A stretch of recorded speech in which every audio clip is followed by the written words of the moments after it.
Be ready. Start.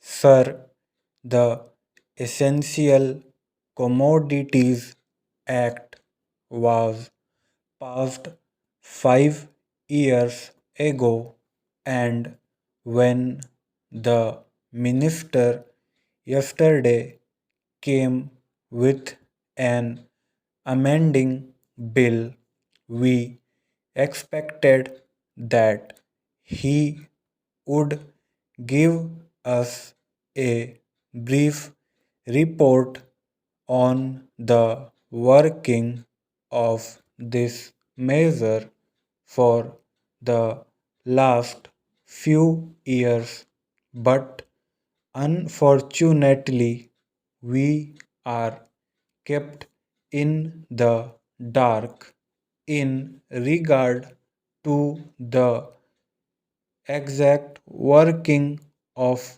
the act and the nature of the difficulties the minister is facing. Sir, as far as I know, many of the provisions of this enactment have been observed more in violation by his agents at the state level. The food minister may be very earnest, may be very able, and may be very anxious to see that the various provisions of the Act are implemented in the most effective manner at the state level, but unfortunately, his agents at the state level are not equally enthusiastic or equally anxious to observe the provisions of this enactment. The most important objectives of this enactment are to control the supply and distribution of commodities and to maintain a stable price level. In regard to both these aspects, I am afraid that the government has failed to realize the objectives in view. Some time passed when there was scarcity of food grains. Attempts were made to make procurement from certain wholesale merchants and from rice mills in my own state. I know of many instances of such procurement where, after making known that certain things had to be done and certain steps had to be taken by the merchant community, nothing was done later on by the government when they found that these very orders of the government were violated. As a result of the violations, there was a consequent rise in the prices of food grains in respect of other commodities like iron and steel, paper, etc., we see a lot of speculative activities, but the provisions of the Act have not been brought to bear on them. Perhaps no case of prosecution was launched against those people who contravened the various provisions of the Act. We are interested to know in how many cases the government have taken steps to prosecute individuals who have violated the various sections of the Act. The minister said that the powers under the Act were not adequate.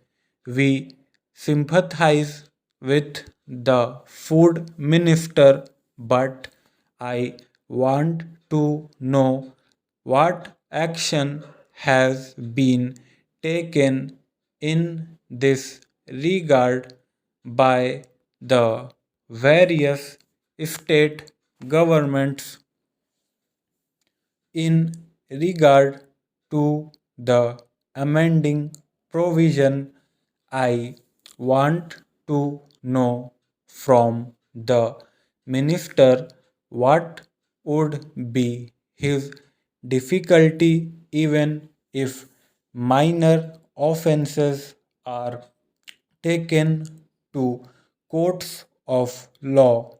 For instance, the Motor Vehicles Act deals with various offences, both major and minor, and various minor offences under the Act are taken to courts and people are prosecuted.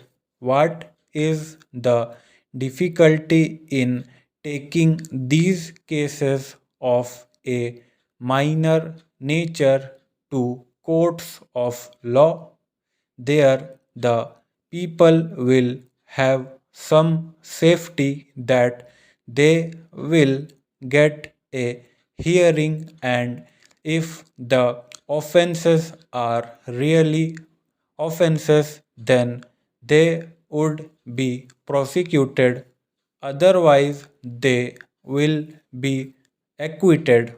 Hence, the minister says that there should be a security deposit if there is a violation of a particular provision of the enactment, then the executive authority will have the power either to confiscate a part of the amount or the whole of the amount. We are clothing the executive authority with more powers. I do not grudge giving powers to the executive authority provided they are used properly and effectively and in a most fair manner, but unfortunately, there have been discriminations apart from the ineffectiveness of the various provisions. Wherever these provisions were used, there had been discriminatory use of these provisions against a few or in favor of a few.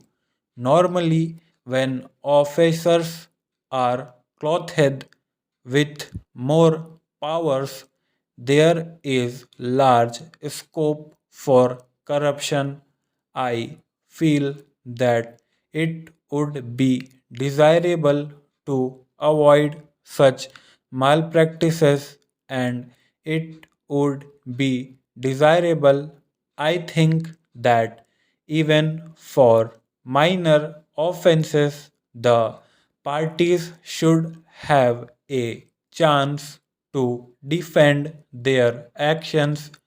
I do not think that this problem of dealing with minor offenses will become complex or complicated in any way if we take them to courts of law.